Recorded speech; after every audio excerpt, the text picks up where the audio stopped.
presidente da Câmara dos Deputados, Hugo Motta, afirmou que há um movimento na casa para derrubar o veto de Lula a trechos da regulamentação da reforma tributária que tratam dos fundos de investimento imobiliário e do Fiagro.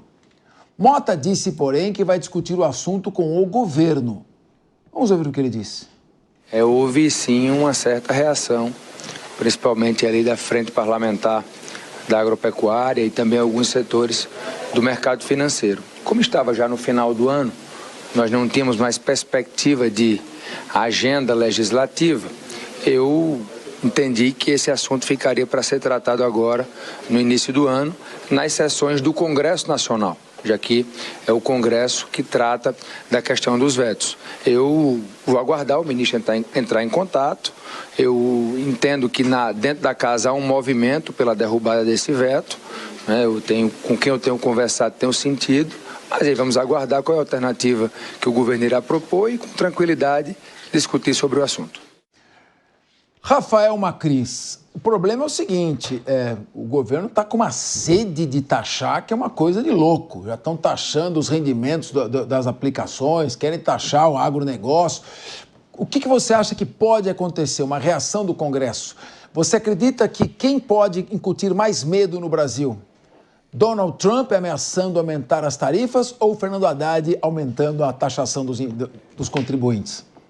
Sem dúvida nenhuma, Fernando Haddad é o principal bicho-papão aqui do Brasil nesse momento, que está assombrando a noite e tirando o sono de muita gente, principalmente dos mais pobres, dos que têm os seus pequenos negócios, na dona de casa, na empregada doméstica, naqueles que dependem do seu pequeno salário para sobreviver e estão sentindo na pele o que é o crescimento da inflação nos produtos, principalmente no alimento. Mas vamos lá puxar um pouco para essa questão do movimento que está se colocando dentro do Congresso para a derrubada do veto do Lula com relação a essa questão do agronegócio. A gente sabe, sem dúvida nenhuma, que a principal força hoje dentro do Congresso Nacional e a maior frente é a frente parlamentar da agropecuária. Todos os movimentos que são feitos pelo governo federal no sentido de taxar mais o agro, de colocar empecilhos, de tirar desonerações, de tirar incentivos, sofre resistência dentro do Congresso com relação à bancada do agro. E dessa maneira, com relação à reforma tributária, não ia ser diferente. O governo federal, na minha opinião, não está preocupado, mas sim está desesperado para procurar pontos em que ele consiga aumento de arrecadação, visto que o Lula fez uma promessa na campanha de isentar do imposto de renda pessoas que recebem até R$5 mil, e isso está sendo uma missão dificílima para o Fernando Haddad, visto que o governo federal não quer diminuir regalias, não quer diminuir o montante de emendas, não quer diminuir ministérios, não quer colocar o dedo na ferida, diminuir benefícios, diminuir mamatas, diminuir regalias, e sim quer aumentar essa arrecadação como? Colocando a mão no bolso do contribuinte, aumentando esse valor arrecadado através dos impostos. E, na minha opinião, isso tem que ser enfrentado pela bancada do agro. Agora resta saber se o Hugo Motta, nesse momento, ele está dizendo isso para a imprensa para se colocar como um fiel da balança e poder negociar isso dentro do Congresso Nacional e trazer benefícios para a sua própria base, ou se ele de fato está colocando esse problema na mesa para que ele seja resolvido atendendo os interesses de ambas as partes. Meu querido, brilhante, embora polêmico, economista Leandro Ferreira, keynesiano de coração, eu queria perguntar para você duas coisas, e perdoe meus acanhados e modestos conhecimentos na área da sua expertise. Quando o governo sobe muito a taxação, as empresas tendem a repassar esse custo ao consumidor. Ele não está contribuindo indiretamente para o aumento da inflação? Aumentando a inflação, ele não precisa também aumentar os juros para conter a inflação? E aí ele tributa os rendimentos? Quem é que vai pagar por esses... Quem é que vai aplicar, comprar títulos do governo se vai ter que pagar imposto? Então, ele tem que subir ainda mais os títulos, complicando ainda mais as empresas que repassam num ciclo vicioso custo ao consumidor. Estou errado ou esta excessiva taxação cria uma curva de Laffer, que pode ser prejudicial à economia? Estou errado, Leandro Ferreira? Capês, você mencionou 2 perguntas. Tem mais uma? Tenho mais uma. Você está pronto para responder? A primeira, sim, mas... Não, é isso que eu perguntei. A terceira pergunta era essa. Bom, primeiro que vou me ater aqui, vou ser muito disciplinado e vou me ater à pergunta do Capês, que é: imposto aumenta a inflação? Pode aumentar. Se for um imposto sobre alimentos, se for um imposto sobre bens e serviços que são de consumo geral, né, consumo amplo o suficiente para bater lá no aumento de preços que a população sente, pode sim aumentar. Não é o caso desses impostos. Esses impostos são sobre fundos imobiliários e o FIAGRO.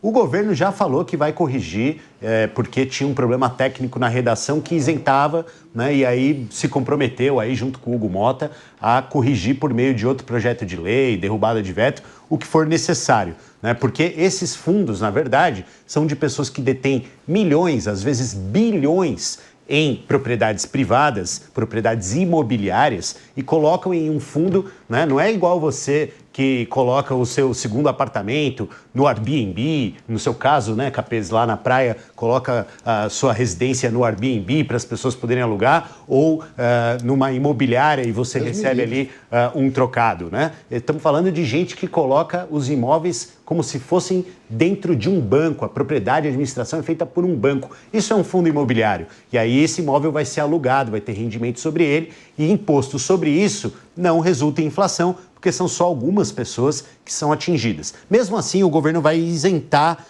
de impostos o FIAGRO e os fundos imobiliários por uma razão razoável até, Capês. Esses fundos imobiliários também são utilizados para construir novos empreendimentos imobiliários, novos prédios, novas residências, novos galpões industriais, logísticos, e aí sim faz sentido que eles não sejam taxados da mesma forma que outros fundos, como, por exemplo, os fundos exclusivos que são para administrar a riqueza de milionários e bilionários. Esses fundos, Capês, não compram títulos de dívida, né? Então, o fato de aumentar a inflação ou juros não impacta no custo do investimento que a pessoa faz nesse tipo de fundo, porque ele não investe em dívida, ele só pode investir em imóveis, seja a administração de um parque de imóveis, seja a criação de novos empreendimentos, e no caso do FIAGRO, em crédito para o agronegócio. Então, eles não podem colocar o dinheiro em outra coisa que não isso, e esse crédito para o agronegócio é o que financia as atividades do agronegócio, tanto em nível pequeno, no caso da agricultura familiar, quanto no grande agronegócio, exportador, né, e também por isso é importante que seja isento. A curva de Laffer é o seguinte, né, o quanto a população está disposta a pagar de imposto, né, versus o quanto isso garante o nível da atividade econômica. Então, se você tem um nível máximo de imposto, em que você aumentar imposto faz com que as pessoas desistam de trabalhar, de investir, de manter sua riqueza no país e assim por diante. Ela não é uma curva que você consegue colocar números lá e descobrir aonde ela está exatamente. Ela exige uma sensibilidade para saber onde ela vai parar, e ela de fato existe. Tem situações em que, se você aumentar demais o imposto, não compensa mais investir, e o governo tem que tomar cuidado com isso. Linha de frente também é cultura. E olha, o Sérgio Marques, o Mota, que é o presidente da Câmara, Hugo Mota, usou as redes sociais para falar sobre a famigerada polêmica dos bonés. A polêmica dos bonés que foram utilizados por aliados de Lula e pela oposição. Mota afirmou que o boné, vejam que importante, depois dessa informação do Leandro Ferreira, outra informação importante. Mota afirmou que o boné serve para proteger a cabeça do sol, uma informação importante para todos nós, e não para resolver os problemas do país. Olha que coisa interessante.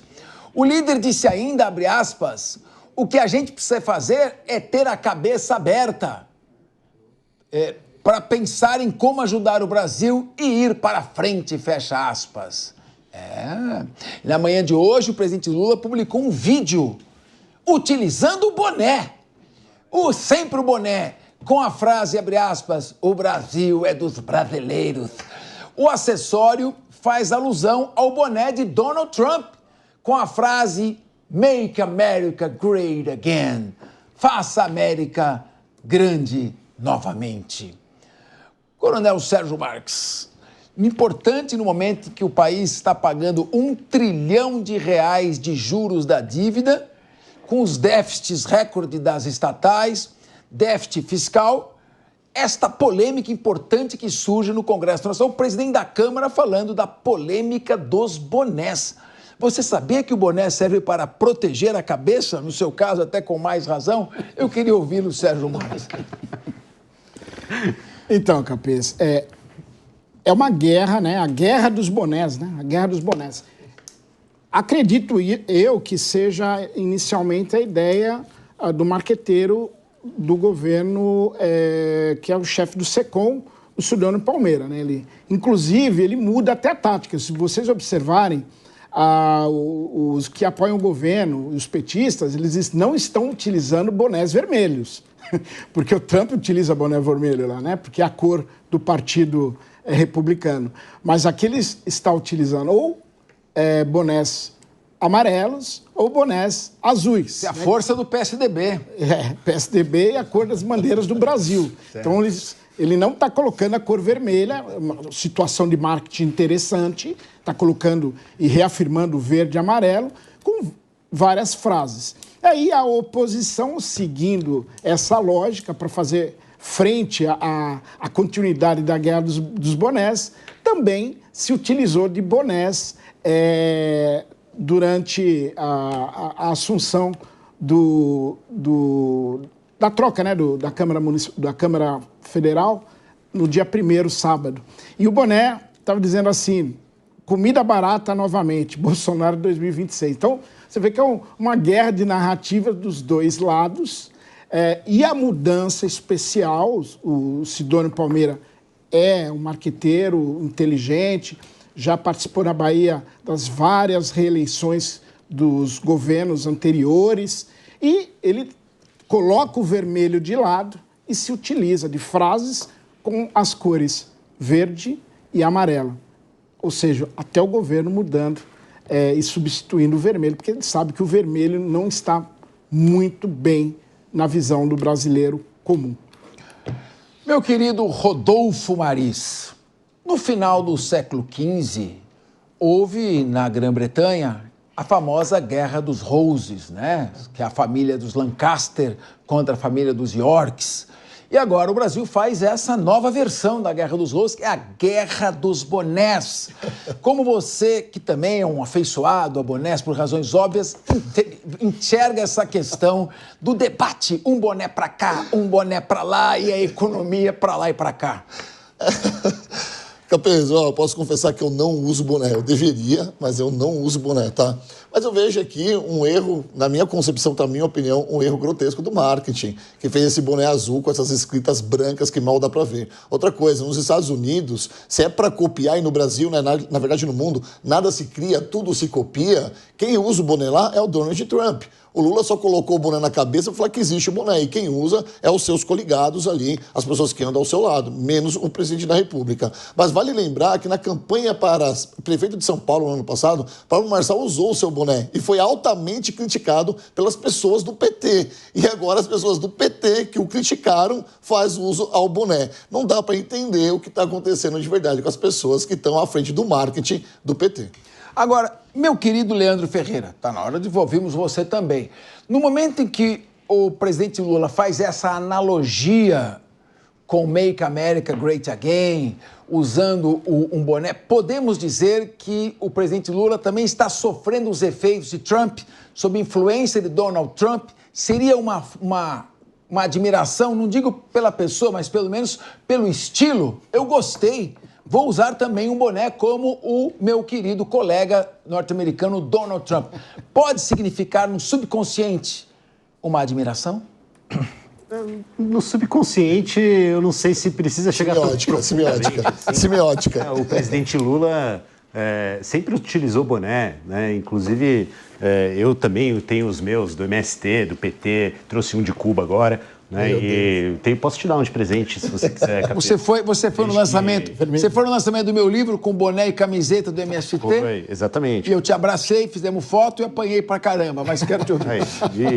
Mas assim, me parece que quanto a ser um item que protege do sol, eu acho que não é exclusivamente isso, é um item do vestuário, transmite mensagens, né? Assim como a gente está aqui de paletó, de terno, de gravata, em alguns casos, né? Você transmite a mensagem que você quer transmitir com esse tipo de item, né? Agora, de fato, a estética do boné, a guerra dos bonés, é algo interessante. O que eu vi a história é que não foi uma coisa exclusivamente do marketing, foi ali uma indignação pelo fato de o governador Tarcísio colocar uma bandeirinha dos Estados Unidos, com um boné com bandeirinha dos Estados Unidos, né, e querer ser presidente do Brasil, comemorando a eleição de Donald Trump, falando que Make America Great Again. Eu espero que um presidente do Brasil passe bem longe de querer fazer qualquer outro país grande novamente, de novo, ou outra vez, sei lá o que o Tarcísio pretende com isso, né? Mas essa é uma resposta política, não é uma resposta de marketing, né? Eu acho até que esse boné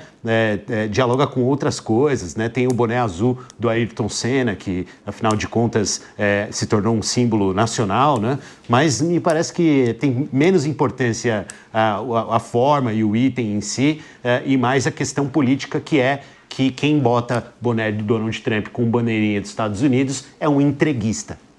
Agora, Macris, nós abrimos com você a fala da nossa querida presidente do TSE, minha querida amiga, ministra Carmen Lúcia, dizendo da justiça eleitoral ser imparcial e garantir eleições livres e democráticas. Se a gente tem o presidente da República usando um boné, não poderia isso, certo, ser uma forma de publicidade, campanha antecipada, dissimulada? Será que não caberia aí uma discussão na justiça eleitoral, pelo menos um tema polêmico, ou você acha que passa longe disso? Bom, Capês, o que eles estão querendo fazer aí nesse momento, tanto o pessoal do governo federal, quanto os deputados, tanto de situação quanto de oposição, é chamar atenção para eles mesmos, na minha opinião, e desviar até o foco dos reais problemas do Brasil. Como você colocou aqui, Capês, são mais de 50 bilhões de reais só no ano passado em emendas parlamentares. E esse não é nem o maior dos gastos que a gente tem hoje no país. O refinanciamento da dívida pública hoje passa de 1,5 trilhão de reais num orçamento de 5,5 trilhões. Por outro lado também, os gastos com Seguridade Social passam de 1 trilhão de reais.